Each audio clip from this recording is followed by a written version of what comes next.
Folks, we actually freaking made it. Welcome to the final jacket vlog where we actually achieved our original goal in creating 6 jackets to wear at Star Wars Celebration next weekend. And what better way to close things out after a week of getting locked in than with Mandalorian and Grogu. Something fun, something laid back to celebrate the hype surrounding, of course, Mandalorian and Grogu, the film. Hopefully going to get some more, teases for that at Celebration. But this one I actually had a game plan going in for this one. I was just recycling my former game plan. I was fresh off of completing the Vader Across the Stars Tatooine binary sunset jacket that I made for myself. And so I basically just recycled that exact same concept and wanted to do something similar because I really loved the color scheme of having those side flank panels, doing a 3-paneled look again for the back of the jacket, but having the sides be those kind of gradient sunsets. I just loved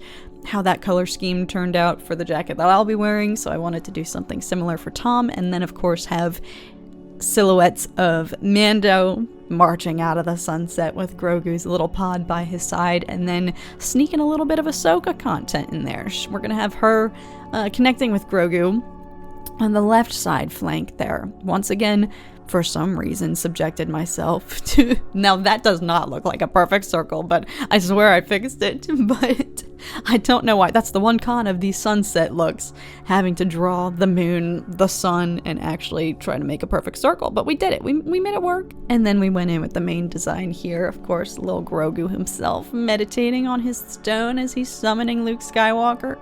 As you can see, I couldn't even fit his ears on my initial... the piece of paper I had used for my outline for his contour drawing, so I had to cheat there and extend his little ears. But I was excited for this design, of course, naturally, because this was our last one, so we were in the home freaking stretch. But I was, of course, just so excited to paint Grogu. I figured that was going to be a fun color scheme paired with, of course, the sunsets on either side. I think the 3-paneled looks for these jackets are turning out to be my favorites because it feels more like a cohesive body of work, like a triptych, which I'm a big sucker for triptychs in real life. Diptychs, triptychs in artwork. Sorry, had to over enunciate because those are a freaking mouthful. Those I just gravitate towards naturally in my art as well. I just really enjoy, for some reason, pairing canvases and whatnot. So I just think these 3-tiered jacket looks where I paint each of the panels, yes, I guess inevitably they turn out to be maybe a little bit more time consuming in the long run, but I feel like it just looks more like a cohesive finished look at the end. So I was just very excited that this was our last one, that we made it, and we still had time to let this thing dry. It's not like I was finishing this the day before we're going to be bon voyaging to Tokyo, but I certainly learned a lot with this one. I've gotten well acquainted with these paints, learned a lot about Grogu's color scheme. There I was thinking he was just going to be all these different shades of green, but he has a lot of pink in him, y'all. My palette ended up looking like a freaking watermelon by the end of this. And one thing about this one, I actually documented more of my process. I said, okay, you're getting to the main course here. Turn your freaking camera on, Catherine, and actually try to record some of this shiz. And I guess subconsciously, maybe I failed to record all these kind of intermediate stages, of the work, this kind of middle ground where it doesn't really look like anything, because yeah, that's not the most flattering. That does not look like Grogu right now, in my opinion. And if anything, I was actually not panicking, but I realized I was like, oh, perhaps I was trying to draw him too much from memory. I had to make some adjustments. I had to make his forehead a little bigger. I think I made his cheeks too chubby at first. I didn't make his eyelids big enough, so this is the real nitty-gritty. This is the reality that I guess I've been sheltering y'all from when I, quote-unquote, forget to turn on the camera. Maybe it's because secretly I don't like to show the process stages, the middle ground, where it doesn't look like anything and it's not finished. There, it's finished. That's what it's supposed to look like. The process of getting there, different story. There's our watermelon-looking palette again. And here is where we take matters once again into our own hands with a little element of risk, because I have not yet attempted a system like this where I was transferring onto an already painted surface for the silhouette designs of both Ahsoka and Mando over on his flanks here, these side panels. Low-key didn't even know if this was going to freaking work.